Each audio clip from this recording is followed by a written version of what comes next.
Hello everybody, getting ready to do lesson chapter 2, review and summary, pre-algebra math, part 2. And part 2 has 12 points in classwork and 29.5 points on your notebook guide. So have those out, students, name, date, period, due date for onliners, homeschoolers. So we go right into vocabulary here. Page 1 is a vocabulary slide. 10 points here for your vocabulary here, students. Put this in, and this goes into your notebook. So I expect to see that in your notebook when I do a notebook check. So equivalent numerical expressions, terms, solution of an equation, equivalent equations, expressions, and coefficients. And then page 2 will have additive identity, equivalent variable expressions, like terms, multiplicative identity, equation, and inverse operation. 10 points here, page 2. And then page 3, we finish out with constant terms. So that is 1.6 points for constant term. 1.5 points, I'm sorry, 1.5 points here for the definition of a constant term. And let's go into our first example here. So 2.4, variables and equations. So example, solve the equation using mental math. So our first equation here, x plus 7 equals 11. What number plus 7 equals 11? That would be the question that you would ask to mentally solve an equation like this. And the solution would be 4. So 4 plus 7 equals 11. So you can solve a lot of these mentally just by this process here. Then y minus 9 equals 5. And we would go, what number minus 9 equals 5? So of course it would be 14.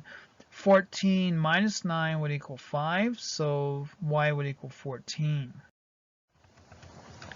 And then let's try another set here. 2.4, variables and equation, part B here. Solve the equation using mental math.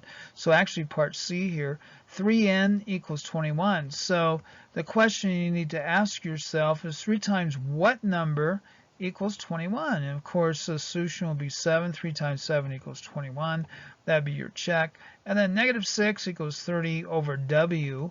So we have a quotient here. Negative 6 equals 30 divided by what number? And that number, of course, will be negative 5. So negative 6 would equal 30 over negative 5. So that'd be the mental process there of solving an equation mentally. Okay, up here, simplify the expression 8a minus 2 times quantity, 7a minus 3.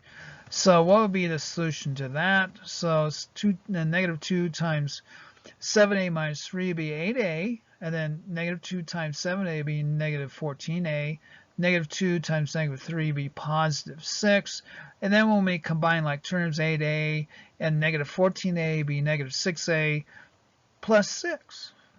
The solution to that one. And let's go into 2.5, solving equations using addition or subtraction. So solve m minus 42 equals negative 15. So m minus 42 equals negative 15. So we're going to isolate our m's here. So we're going to add 42 to both sides. When we do that, we have m equals 27 because negative 15 plus 42 would be positive 27. So m would equal 27. Let's try another one of those. 2.5, solving equations using addition or subtraction. So solve x plus 19 equals 6. So the way we would solve that one, we would subtract 19 from both sides. So 6 minus 19 would be what, class? X equals negative 13. So x up here would be negative 13. Our check would be negative 13 plus positive 19 would be positive 6. So that would check. So solve the equation using mental math. We have, excuse me, b over 5 equals 8. So what would be the solution to b over 5 equals 8?